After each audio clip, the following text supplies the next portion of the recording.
사도행전 12번째 시간, 우리 바울의 3차 전도여행 그 속에 들어가 있는 고린도 후서, 오늘은 서론을 여러분들과 함께 나눠보도록 하겠습니다.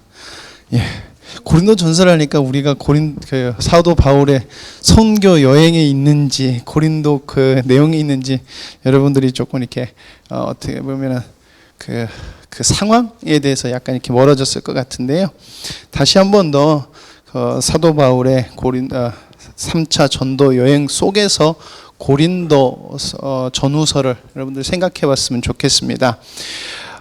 계속해서 말씀드린 대로 교회라는 것은 성령께서 임하시고 그 열매가 교회로 탄생되게 된 거예요, 여러분들. 그래서 교회는 반드시 하나님이 창조하시고 하나님이 계획하신 목적과 뜻 가운데서 교회는 성장해 나가야 돼요. 그런 여러 가지 과도기를 1차, 2차 선교여행 그 역사 기간 가운데 교회가 서 나가는 그 중에 넘어가 버렸네. 서 나가는 중에 부족한 부분, 잘못된 부분들이 드러났고 그 부분들이 시간이 조금 지나가면서 사도 바울이 1차 때, 2차 때 개척했던 교회에 잘못된 세상적인 것들이 들어옴으로 말미암아 어떻게 다 교회가 하나님이 부르신 목적에서 벗어나는 일들이 있었다는 것이에요. 그래서 2차 선교여행 때 지나는 곳마다 가서 하나님이 원하시는 것은 이런 거야 라고 가르쳤었고, 3차 전도여행도 그런 것 중에 하나로서 하나님께서 또 그리고 아시아에 복음을 전하기 위해서 출발했던 것이에요. 그래서 사도 바울이 섬겼던 안디옥 교회를 떠나서 저기 아시아 쪽에 안디옥으로 사도 바울이 가요. 거기에 바로 갈릴리 교회가 있었고, 갈릴리 교회가 하나님이 원하시는 뜻이 아닌 잘못된 신앙들이 들어왔다는 소식을 듣고 그것에서 이것은 잘못된 것이고 하나님의 복음은 이겁니다 라는 것을 사도 바울이 가르치고 그 문제를 해결하게 돼요. 그리고 사도 바울이 에베소 지역으로, 원래 2차 선교 여행 때 에베소 지역을 사도 바울은 선교하고 싶었으나 하나님께서 저기 마게도냐 쪽, 저 빌립보, 베레아, 아덴 그리고 고린도 이쪽으로 보내셔서 갔었지만 이번에는 에베소 지역에 가서 복음을 전해요. 거기서 우리가 잘 아는 그 전에 아볼로가 브리스길라와 아굴라에게 하나님의 도를 가르침을 받고 고린도 교회로 파송이 되는 거예요. 그러니까 그 사도 바울이 에베소로 오기 전에 아볼로가 고린도 교회로 간 거예요. 이렇게 되는 것입니다. 그리고 그 후에 바울이 에베소에 왔었을 때 사도 바울이 세례를 많이 주지 않았어요. 근데 특별하게 여기서는 세례를 주고 안수하고 그리고 그것에 성령이 임하여 방언도 하고 예언도 했다라는 것을 기록하는 것은 사도 바울의 사역이 바로 하나님이 원하시고 이건 성령님이 인도하시는 것이라는 것을 보여주는 거예요. 여러분들, 제가 이 고린도 그리고 데살로니가 이거 쭉 하면서 인간의 열심으로는 하는 것이 아니라 사도 바울이 권면하는 중에 내 사랑이라고 이야기하고 내가 가진 복음이라고 이야기하는 것은 그가 얼마나 하나님의 사랑이 어떤 것인지 깨닫고 그 사랑 안에 거하여 살려고 노력했으며 거하였다는 것을 사도 바울이 그 열매를 통해서 알았다는 거예요, 자기도. 그러니까 자기 삶 속에서 역사하시는 하나님을 봤다는 것이에요. 그것을 증명하는 것이 바로 여러분들 안수하자 그들에게 성령이 임하고 그들에게 방언이 터졌다는 것이에요. 모양은 다를 수 있지만 우리가 나에게 주신 자유의지로 나를 내려놓고 나의 방법을 내려놓고 나를 내려놓고 내 안에 계신 예수님이 주인 되시는 삶을 살 때 성령님께서 우리의 주인 되셔서 하나님은 우리 삶 속에서 생명으로 역사하시는 하나님이라는 것이에요. 그 역사하심이 바로 성령이 임하여 방언도 하고 예언도 하는 역사라는 것이죠. 그 사람들이 뭘 알아서 예언하겠어요? 그 복음을 깨닫게 해주시니까 그것이 예언이 되더라는 것입니다. 자, 그래서 3년 정도 에베소 지역에서 계속해서 복음을 전했고 많은 이적들이 발생했다. 하나님이 함께 하셨다는 것입니다. 그런 와중에 에베소 지역에 데메트리오라는 사람의 소송을 걸려요. 이건 뭐냐면은 아데미 신상이라는 아데미 신상이 이렇게 여자 신상인데 그걸 만드는 사람들이 그걸 팔아야 되는데 복음을 전혀 듣고 변화됨으로 말미암아 그걸 사고 파는 것이 죄악이고 만드는 것이 죄악인 걸 알면서 이런 경제적인 것들이 확 없어져 버리는 거예요. 그들이 손해를 보게. 그래서 소송을 거는 사건이 있어요.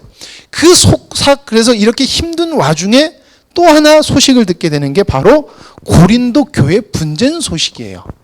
그래서 사도 바울이 그런 와중에 데메드리오 그 소송 사건을 가지고서 그 소송 중에 있고 사역 중에 있을 때 고린도 지역의 분쟁 소식을 들어요. 그래서 기록한 게 바로 고린도 전서예요. 지금까지 우리가 말씀을 나눴던 고린도 전서예요. 그렇기 때문에 고린도 전서는 결국 하나님께서 왜 교회를 세웠냐는 하나님이 교회를 세우신 목적에 하나님이 목적이 되어 있다는 것이에요. 단순히 교회의 분쟁을 그렇게 하면 안 돼가 아니라 하나님의 역사를 통하는 하나님께서 세우신 교회는 이런 모습이야 라는 것을 사도 바울이 정의 내린다는 것이에요. 그래서 그것을 보냈고요. 그리고 문제가 해결 안 되자 사도 바울이 직접 방문을 해요.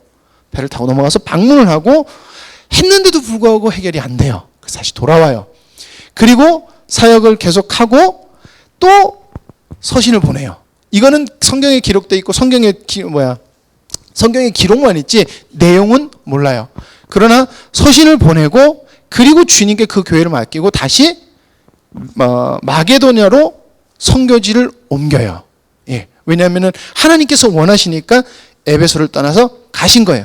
자, 거기서 자기가 서신을 써서 편지를 써서 보냈던 디모데를 만나서 고린도 교회의 소식을 듣는데 고린도 교회가 문제가 해결됐다는 소식을 바로 여기 마게도냐 지방에서 듣게 돼요.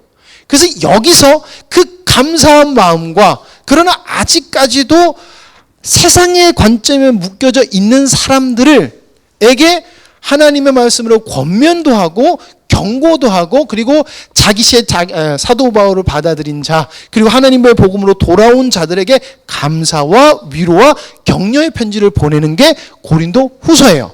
그러니까 편지를 먼저 보내고 마게도냐 사역을 해요. 그리고 마게도냐에 있는 교회들을 쭉 돌면서 권면해요. 뭐예요? 어떤 것이 하나님의 교회인지 잊지 말라는 것이에요.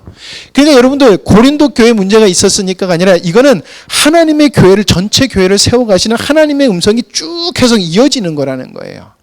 그리고 시간의 흐름을 따라 순종한 자들에게는 하나님께서 회복을 주셨고 순종하지 않고 세상을 쫓는 자들에겐 결국에는 그 교회가 문을 닫아버리게 되는 지금 여러분 고린도 거기 가면 그 교회들이 없잖아요. 왜 그래요?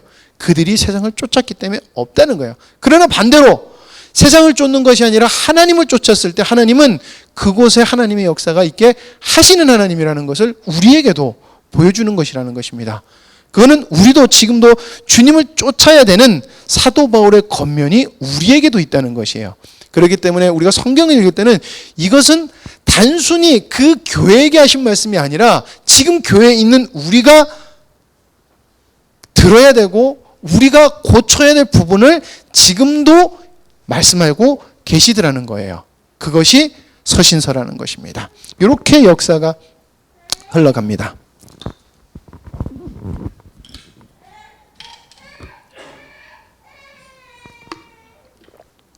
자, 고린도 후서의 문제는 결국에는 교회 분열이에요. 자, 근데 교회 분열을 지난주에 목사님의 말씀하고 살짝 연결해서 다시금 정리를 해보면 이렇게 되는 것 같더라고요. 바울의 복음이에요. 이건 하나님의 복음, 예수 그리스도의 복음이에요. 근데 바울이 하는 예수 그리스도께 받은 그 복음으로 세워진 고린도 교회가 바울을 거절한 것은 바울에게 주신 예수 그리스도의 복음을 거절한 것이 되는 것이라는 겁니다. 무슨 말씀인지 아시겠습니까? 하나님은 이렇게 할게요. 근데 그게 왜 그랬냐면은 그들이 하나님의 복음에 관심이 있는 것이 아니라 구멍난 복음, 거짓 신앙에 사로잡혀서 그것이 자기 눈에 옳게 보이고 좋게 보이기 때문에 그것의 유혹을 받아 넘어갔다는 것이에요.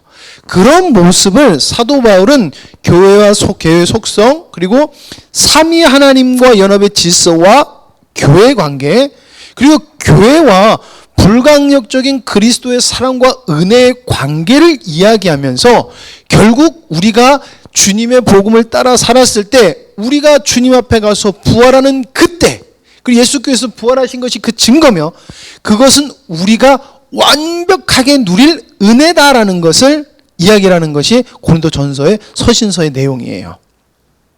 자, 이 내용을 보였지만은 그들이 반응하지 않자 사도 바울이 직접 가서 방문을 한 게 고린도후서 2장 1절에서 나오고요.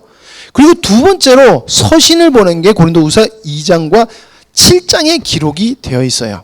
자, 이렇게 서신서를 보내고 격려 가운데서 권면을 보낸 다음에 주님께 그 교회를 마치고 다시 선교 여행을 떠났을 때 고린도의 문제가 해결이 됩니다. 자, 그리고 그 문제 해결됨에 따라 감사와 고린도 교회의 사랑함을, 고린도 교회를 사랑하는 마음으로 편지를 보낸 서신이 지금 우리가 읽고 있는 고린도 후서라는 것입니다. 그래서 여러분들 집에 가서 고린도 후서를 읽으실 때 이런 배경을 가지고 성경을 읽으시면 참 이해가 될 거예요. 아, 그래서 이렇게 적었구나라는 것이 굉장히 이해가 잘 될 것입니다. 자, 그래서 고린도전서 후서를 한번 요약을 해보면요, 1장에서 7장까지는 고린도 교회와 바울과 고린도 교회의 화해 내용이에요. 내가 미안하다, 이게 그러기보다는 문제를 해결하시는 하나님의 은혜가 어떻게 되어졌고 왜 너희들이 그런 모습 속에 있었으며 그런 모습을 벗어버렸을 때 어떤 것이 너희들에게 임한다라고 이야기를 하면서 화해되었을 때 그것을 화해로 표현하면서 이렇게 기록한 것이 1장의 7절입니다. 7장 말씀이고요. 8장에서 9장은 미뤄지고 있는 구제의 문제예요. 여러분들 구제의 문제고, 10장에서 13장은 그리고 그 고린도 후서를 기록한 마지막 겉면으로 이렇게 넘어가요. 이렇게 주제가 이렇게 세 가지로 이렇게 나뉘게 됩니다. 자, 고린도 교회 바울의 관계는 사도 바울을 거절한 것으로부터 시작이 돼요. 그래서 제가 그 고린도 교회도 그렇지만 데살로니가도 그렇고 사도 바울이 자꾸 했던 말이 자기의 사도성에 대해서 계속해서 이야기했다라고 이야기하잖아요.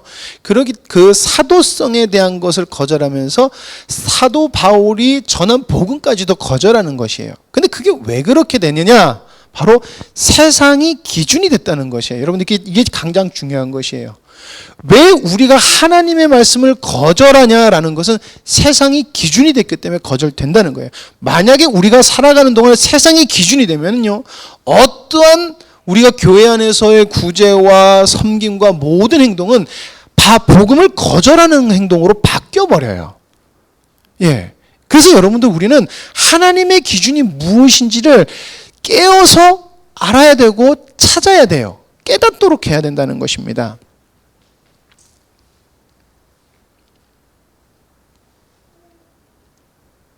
네. 그래서 1장에서 7장을 조금 더 깊이 살펴보면 고린도 교회 바울의 화해예요. 자, 사도 바울을 거절한 이유는 여러분 잘못된 가치관과 신앙이에요. 왜냐하면은 여러분 고린도 교회 2차 선교여행부터 사도 바울은 천막 만드는 일을 하면서 그 교회에게 사례비를 받지 않아요. 자기가 세운 교회에게 사례비를 받지 않아요. 왜냐하면은 그걸 알려주고 싶었던 거예요. 내가 죄인 되었을 때 예수께서 나를 위하여 십자가로 돌아가심으로 말미암아 사랑을 나에게 거저 주셨다라는 것을, 사도 바울도 자기도 내가 너희들을 예수 믿는 자리로 옮겼으나 나도 너희들에게 무엇을 받지 않으므로 내 거저받은 사랑이 은혜인 것을 너희들이 깨닫길 원한다. 그래서 난 너희들에게 돈을 받을 수 있는 권한도 있고 너희들이 나를 책임져야 될 너희들의 의무가 있으나 난 스스로 어려움을 선택하여서 난 너희들에게 짐을 되지 않고 난 더 자유롭게 복음을 전하고 싶어. 전할 거야. 그렇기 때문에 내가 안 해. 라고 했지만 그 모습이 세상 사람들이 봤을 때는 초라해 보이는 거예요. 나중에 구체적으로 다음 시간부터 나누면 나올 건데 초라해 보이는 거예요. 세상의 가치관과 세상의 기준이 되었을 때는 좀 못난 목사님, 지금으로 말하면 못난 목사님, 참 볼 것 없는 목사님, 보잘것없는 학력 같은 거, 이런 식인 거예요. 자, 거기에 대해서 사도 바울이 진정한 사도의 사명은 무엇인가라는 것을 변론하는데, 여러분, 사도라는 것, 믿음의 사람은 예수 그리스도께 인도해내는 것이 우리의 사명이고 나의 사명이라는 것이에요. 그걸 사도 바울이 반증하고 있습니다. 그리고 그것의 근원은 결국 예수 그리스도며, 이것은 우리 성도를 시간의 지남에 따라 우리를 거룩한 모습으로 만들어 나가야 된다는 것이에요. 그거의 핵심 키가 뭐다? 사랑이라는 것입니다. 자, 그러면서 사도 바울은 십자가의 역설적 능력을 말해요. 이게 무엇이냐면, 여러분들, 십자가라는 그 형벌은 그 당시 당할 수 있는 가장 저주받고 가장 치욕스러우며 가장 잔인한 방법으로 죽는 게 십자가예요. 그러나 그런 세상적 기준에서 가장 낮은 거를 통해서 하나님은 무엇을 만드셨냐? 가장 지혜롭고 가장 영광스러운 것을 만들어내심으로 말미암아 죽음에서 생명을 얻게 하셨다라는 것이에요. 그러니까 예수님은 낮아진 것은 우리가 인간이 얘기하기로는 이해할 수 없는 거지만 역설적으로 그것이 생명을 만들어냈다라고 하면서 십자가의 역설적 능력에 대해서 사도 바울이 설명을 하는 거예요. 설명을 합니다. 그러면서 자기 자신의 가난, 박해받고 고난받은 거, 초람은 그리스도의 겸손과 고난과 죽음, 십자가의 그리고 부활, 죽음 그리고 부활을 진정으로 대변하는 것이다라는 것입니다. 내가 그것을 몸소 너희들에게 보여주고 있고, 이 삶은 이 땅에서 예수님이 사신 삶이며, 그것은 세상과의 다른 기준으로서의 삶이고, 이것은 예수 그리스도를 통하여 얻어지는 교회의 기준이 되어야 되며, 이것은 곧 하나님의 기준이라는 것입니다. 그러니까 여러분들, 우리의 삶은 역설적 삶이 되어야 돼요. 예. 전 그래서 자꾸 제가 여러분들에게 얘기하시지만, 한국에서 가장 복음 전하기 어려운 함량 이 땅에서 하나님은 왜 우리에게 십자가의 복음을 듣게 하셨고, 그리고 왜 그것을 우리에게 살게 하셨는지 여러분들 주님께 여쭤보세요. 가장 낮은 곳, 가장 안 된다라고 하는 곳에서 하나님은 역사하실 수 있는 하나님이에요. 하나님의 방법은 인간으로서 될 것 같은데 하는 것은 인간의 방법이고, 안 될 것 같은데 라는 게 하나님의 방법이라는 것입니다. 그래서 여러분들, 우리에게는 어마어마한 소망이, 비전이 있는 거예요. 그리고 8장에서 9장은 예루살렘의 구제 헌금에 관한 내용입니다. 왜 사도 바울이 갑자기 복음 이야기를 하다가 구제에 관해서 이야기를 했을까라는 건데요. 3차 전도 여행 중 3차 전도 여행의 목적 중 하나가 구제였어요. 그 당시 기근으로 고난을 당하는 예루살렘 교회 성도들을, 예루살렘의 교회가 생겨남으로 열매 맺어졌던 그리고 나로 인해서 열매 맺어졌던 안디옥 교회, 그리고 안디옥 교회의 열매로 열매 맺었던 모든 아시아의 교회, 이 교회는 결국에 뭐예요? 그리스도에서 하나라는 거예요. 근데 너희가 하나인 너희들이 어떻게 형제가 지금 굶고 있고 형제가 지금 힘들어하는데 가만히 있을 수 있어? 이거는 하나님의 복음이 아니다라는 것입니다. 그러면서 역설적으로 뭘 얘기를 하냐면요, 야, 원래 예루살렘에는 하나님의 백성이라는 사람들이 몰려있잖아. 그럼 만약에 기근이 생기면은, 빈부격차가 있다고 하면은 많이 가진 사람들이 반드시 연약한 자들을 섬겨야 됐었던 거예요. 그런데 예루살렘 그 당시에 사람들이 섬겼다 안 섬겼다? 안 섬겼기 때문에, 그리고 예수님을 믿는다는 그것으로 박해받았기 때문에 그곳에 가뭄이 일었을 때 하나님의 진정한 백성이라고 하면은 거기에 많이 가진 사람들이 나눠져서 누구도 힘들지 않아야 됨이 있어야 되는데도 불구하고 그렇지 못하다는 것은 유대교가 지금 잘못된, 이스라엘이라는 것이 잘못된 신앙으로서 잘못된 길을 가고 있다는 것이에요. 쉽게 말하면 유대교는 아니라는 것을 이야기하고 있는 것입니다. 그러면 바른 게 무엇인지 너희들 보여줘야 되는 거다. 그리고 보여줘야 되는 게 아니라 너희들이 저기 예루살렘에서 굶고 있고 힘들어하는 성도가 있으면 내가 가진 것을 나눠줘야 되는 것이 바로 이게 오늘 오전 말씀에 연결하면 예수 그리스도의 사랑을 받은 사람이라면 반드시 줄 수밖에 없는 것이 영적인 원리다라는 것을 사도 바울은 구제의 문제에 대해서 그 영적인 열매가 바르게 나오느냐 안 나오느냐는 것을 이야기를 하고 있습니다. 그리고 그냥 구제하는 것으로 끝나는 게 아니라 다음 선교지인 로마로 가기 위한 선교 헌금을 받기 원하는 거예요. 왜? 너희들이 안디옥 교회의 섬김을 통해서 너희들이 예수 그리스도의 복음을 받았기 때문에 너희들도 헌금을 해서 로마의 시민, 로마가 구원을 받기를 너희들이 도와야 된다. 왜? 이거는 하나님이 지금 나에게 주신 음성이다라는 것입니다. 보내시길 원하시는 하나님의 뜻이다라는 것입니다. 그러니 너희들이 하나님 안에서 한몸된 그리스도인의 교회라고 하면, 머리 대신 그리스도의 지체라고 하면은 구제하는 것이 마땅하다라는 것입니다. 구제에 동참하는 것은 그리스도인들은 그리스도의 한 몸이라는 것을 말해주고 있다는 것입니다. 그게 참 재밌는 게 이방인들에게 지금 그걸 이야기하고 있는 거예요. 즉 뭐냐? 이방인이지만 너희들은 그리스도 안에서 지금 하나가 되었다는 것이에요. 이게 구약에서 이야기한 것의 하나됨에 하나님께서 이방인의 모든 것을 예언하신 모든 것이 지금 우리 가운데 이루어진 거야 라는 것이에요. 그리고 여러분, 성령이 임하시고 나서 첫 번째로 성도들 가운데 나왔던 것이 뭐냐면, 아까 오전에도 말씀드렸지만 서로 사랑하는 일이에요. 거기서 서로 사랑하는 것의 첫 번째가 누구냐면은 믿는 자들끼리의 서로 사랑으로 하나 되는 것이에요.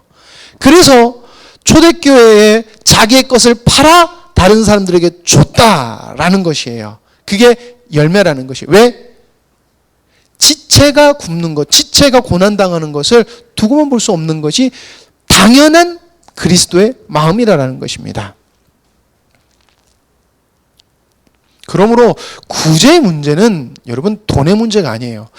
우리가 구제에 대한 부분을 좀 죄송한 말이지만 너무 지혜 없게 하기 때문에 구제가 우리가 헌금된 것들이 잘못 사용되는 것이 굉장히 많아요. 그렇기 때문에 우리가 구제에 대한 부분을 할 때는 분명히 하나님의 복음이 중심이 되냐 안 되냐라는 것이 있어야 되고요. 그리고 억지로 해서는 안 된다는 거. 사도 바울은 내가 너희들한테 강요하는 게 아니야. 그것이 강요하는 게 아니라 주님이 주시는 마음이 있는 사람은 그 마음에 순종해서 해라라는 것입니다. 사도 바울은 왜 안 해? 안 하니까 나는 왜 동참을 해? 그런 어떤 분들은 그러잖아요. 왜 동참 안 해? 지금 안 하자는 거예요? 사도 바울은 그러지 않았다는 것이에요. 너희들에게 하나님이 주님의 주신 사랑이 있으면은 줄 사람은 반드시 줘서 하나님의 뜻이 이루어질 거야.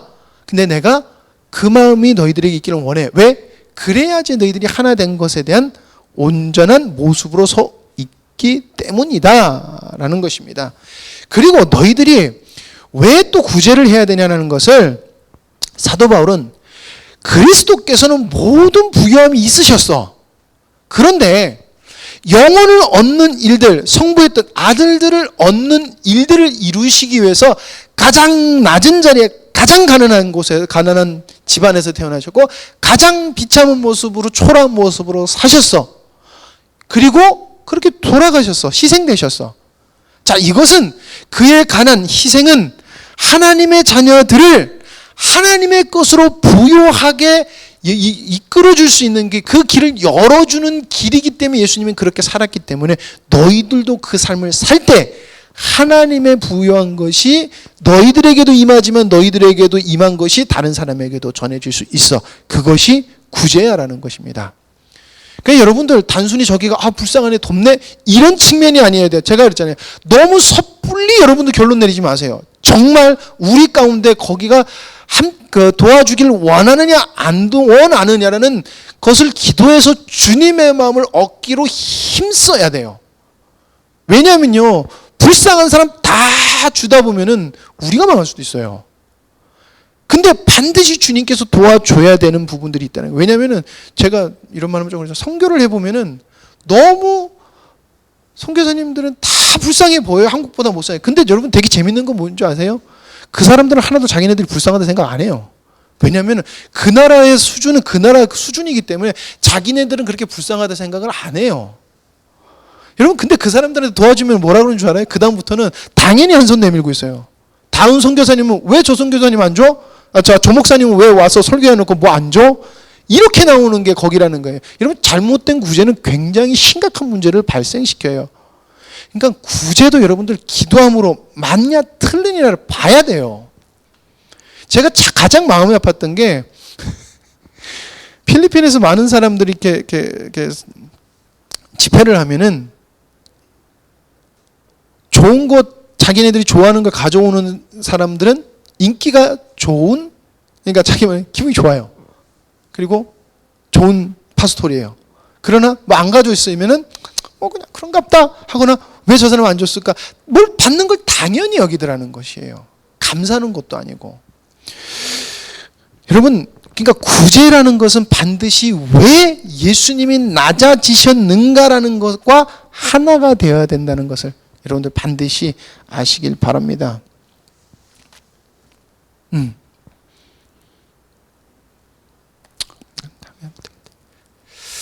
자, 그리고 마지막으로 10장에서 13장은 바울의 마지막 권면을 하고 있습니다.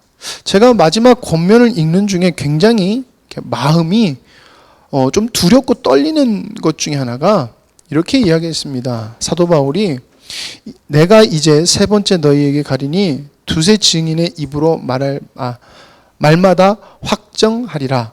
내가 이미 말하였거니와 지금 떠나 있으나 두 번째 대면했을 때 같이 전에 죄 지은 자들과 그 남은 모든 사람에게 미리 말하노니 내가 다시 가면 용서하지 아니하리라.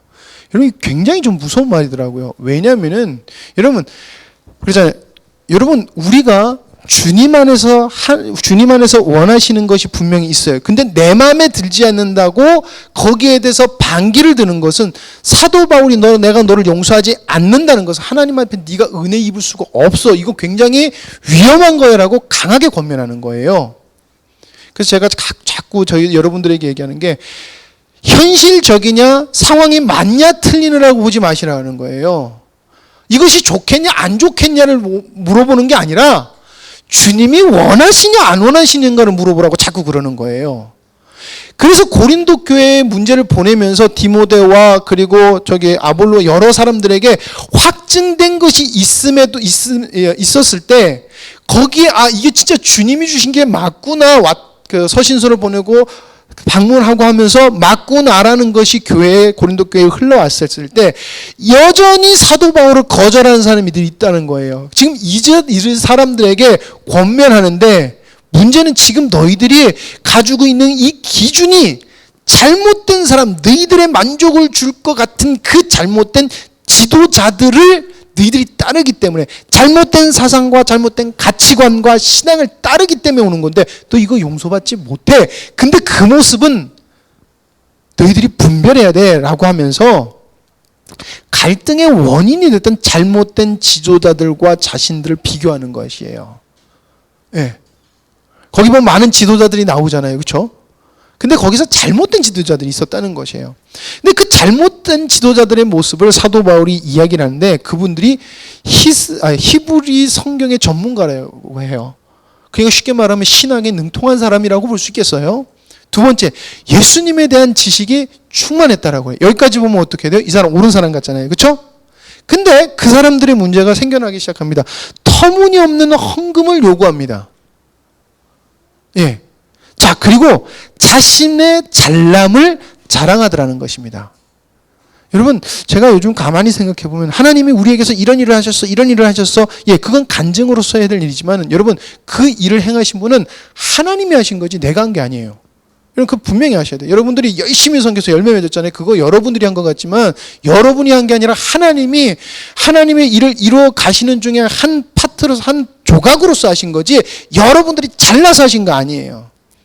그러니까 내가 전도하는 사람에게서 잘못된 지도자들을 하려면 나를 통해서 몇 명이나 구원받고 나를 통해서 하나님께서 이런 일들을 이루셨네? 이런 일을 이루셨어. 그러니까 너 내 말 들어.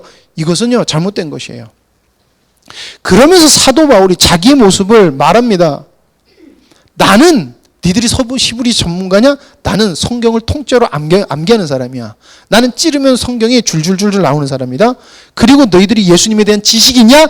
난 예수님을 만났다라는 것입니다. 여러분, 예수님을 만나면, 아까 그랬잖아요. 우린 예수님을 만나면요, 예수님의 사랑이 있을 수밖에 없어요. 왜냐하면 예수님의 사랑이 밀고 들어오는 사랑은 불강력적이기 때문에 그 사랑을 감당할 수 없고 거부할 수가 없어요. 그러니까 불강력적이라는 것은 거부할 수 없기 때문에 불강력적이라는 것이에요. 그렇다고 우리가 안 힘들다는 거 아니에요. 힘들지만 이겨낼 수 있다는 거예요. 그리고 자기네들이 많은 잘남을 얘기하는데 사도 바울이 이 자랑을 하면, 야, 난 하늘나라를 본 사람이야 라고 얘기해요. 환상을 하나님께서 나를 천국까지 나를 갔다 오게 하셨어 라고 이야기를 합니다. 그리고 이제부터 자랑하는데 뭘 자랑하느냐? 나는 일생을 바쳐서 복음만 전했다는 것이 아니에요. 그냥 복음만 전했다는 게 아니라 복음을 전하기 위해서 나는 하나님이 나에게 주신 삶, 그 삶은 고난 있고 볼품이 없는 삶, 그리고 뭐예요? 가난하게 사는 삶, 이런 것을 나는 다 감당하면서 그것이 내 거라고 생각하면서 이것도 복음을 나타내는 삶이라고, 나에게 주신 삶을 충실하게 살았어 라는 것을 이야기하는 것이에요. 다른 사람들은 나 잘났어. 그런 좀 그분들을 뭐라는 게 아니라 보통 이렇게 동기부여를 하기 위해서 그렇잖아요. 하나님께서 우리가 기도하셨으니까 헌금을 많이 주셔서 이런 것도 건축하게 하시고 저런 것도 건축하게 하셨습니다 라고 하잖아요. 근데 좀 죄송한 말이지만 여러분, 지금 많은 한국의 교회가 이단들한테 넘어가는 거 아세요? 전 그런 생각해요. 차라리 그것을 복음으로 하는데 신경 썼으면은 그 잘 지어진 건물들이 이들한테 안 갔을 텐데. 좀 웃기죠? 역설적이죠? 지금 영국에 정말 예쁘고 좋은 교회들이 다 이슬람 사원으로 바뀐 거 아십니까? 여러분, 아무리 좋은 건물을 지어놨고 거기에 하나님의 은혜가 있다 할지라도 주님이 왜 그걸 세웠는지 잊어먹으면요, 그거는 이방인이 갖다 쓰더라는 거예요. 이슬람이 거기다 십자가 내리고 달 달아놓고 알라는 위대하다 이러고 있어요. 얼마나 그 건축했을 때 기뻤겠어요. 그러면서 하나님이 우리와 함께 하셔서 이 교회를 건축했어 라고 자랑했을 거 아니에요. 근데 거기 주님이 없으니까 뭐 어떻게 됐다? 아무것도 없었다는 거예요. 아무것도 없었다는 거예요. 일생을 바쳐서 주님을 전하지 않고 자랑을 하니까 어떻게 됐다? 주님이 없어져 버렸다는 것이에요. 그리고 다섯 번째로 자기는 돈을 요구하지 않았다는 것입니다. 자기의 목적은 돈이 아니라는 것이에요. 그리고 자기는 자신의 약함을 자랑한다는 것입니다. 그래서 여러분, 사도 고린도후서는 자기의 약함과 예수 그리스도께서 낮아심을 자꾸 이야기를 하는 것이에요. 강하게 나를 드러내면 드러낼수록 예수 그리스도는 이러실 곳이 없어요. 여러분, 내 말이 옳은데 저 사람이 안 받아들여주면 진짜 기도밖에 없어요. 아무리 설명하려도 안 들어가요. 기도밖에 없어요. 근데 그 기도할 때 하나님 내가 옳은데 하면서 그냥 비난하고 정죄하는 말을 하면요, 여러분, 나도 주님 안에 거한 게 아니에요. 그들을 사랑함으로써 기도해야 된다는 것이에요. 근데 그 사랑이 인간적인 사랑하고는 다 다르더라는 것입니다. 자, 그래서 우리의 가치관과 삶은 반드시 십자가의 역설적인 사건이 기준이 돼서 그것이 근원이 돼야 됩니다. 그러니까 여러분들, 우리가 낮은 사람인 것을 알면 알수록 우리는 우리 삶 속에서 주님이 나타날 수 있어요.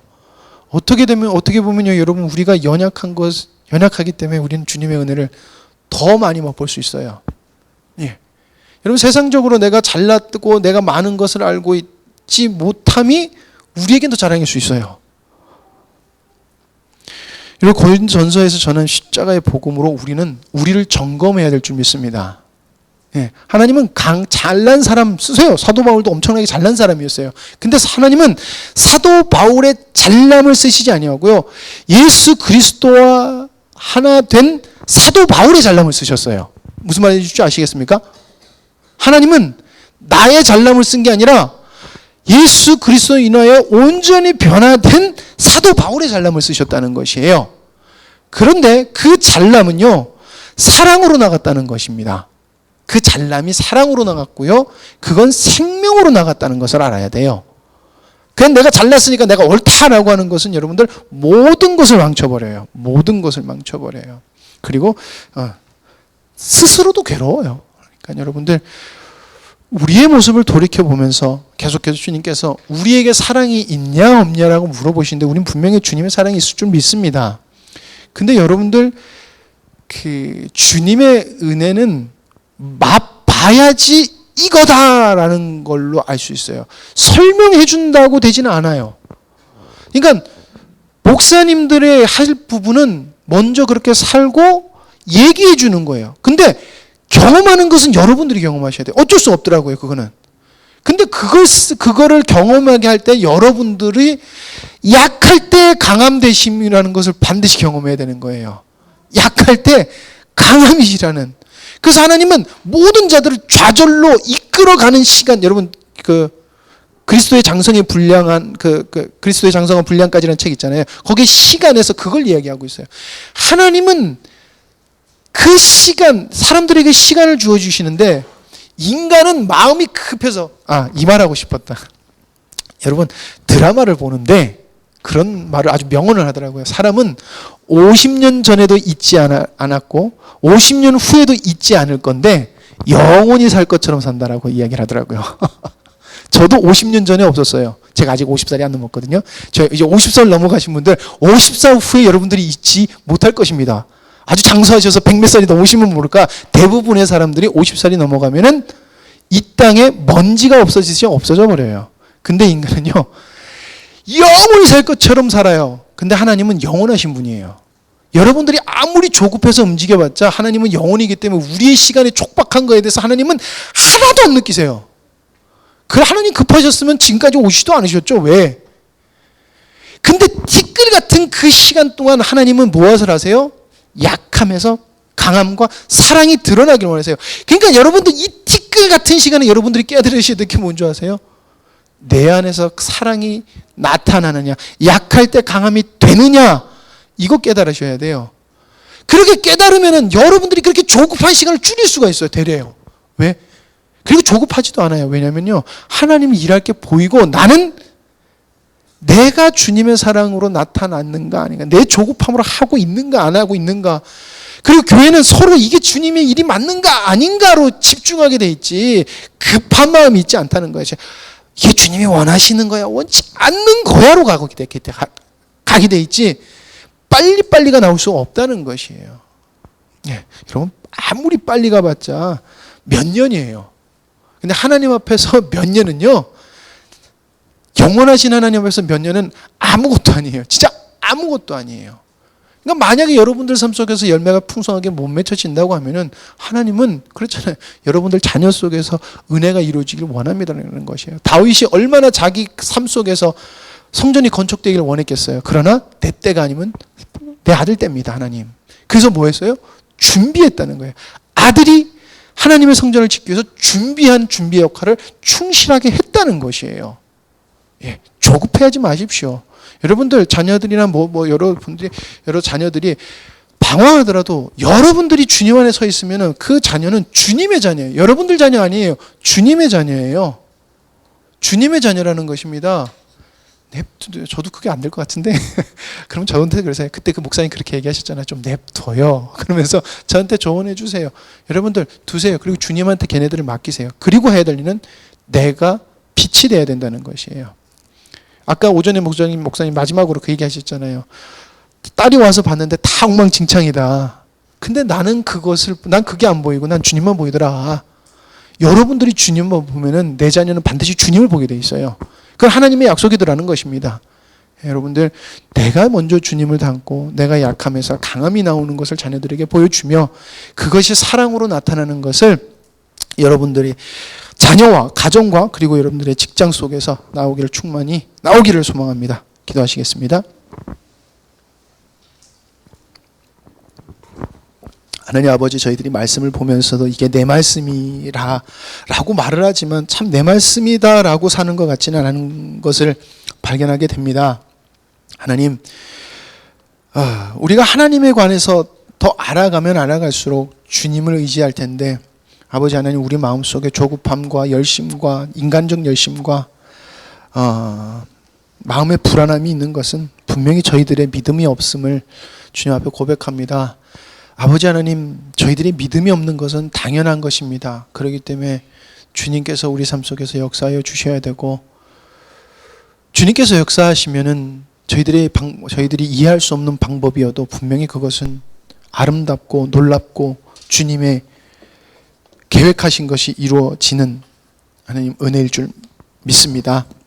아버지 하나님, 힘들고 지쳐도 그 길을 끝까지 가게 하여 주시었고, 또한 끝까지 가고자 하는 마음을 주님 앞에 하나님 드리는 자들에게 주님의 은혜와 위로하심과 긍휼을 베풀어 주셔서 하나님 그 길이 힘들고 슬프게 가는 것이 아니라 기쁨과 즐거움으로 하나님을 찬양하며 가는 귀한 은혜를 입도록 주님께서 은혜 내려주실 줄 믿습니다. 이 또한 주님께서 약속하시고 저희들에게 주신 선물인 줄 아오니 주님의 뜻을 이루어 주시옵소서. 모든 것을 주님께 맡기오며 예수님의 이름으로 기도드립니다. 아멘. 아멘. 아멘.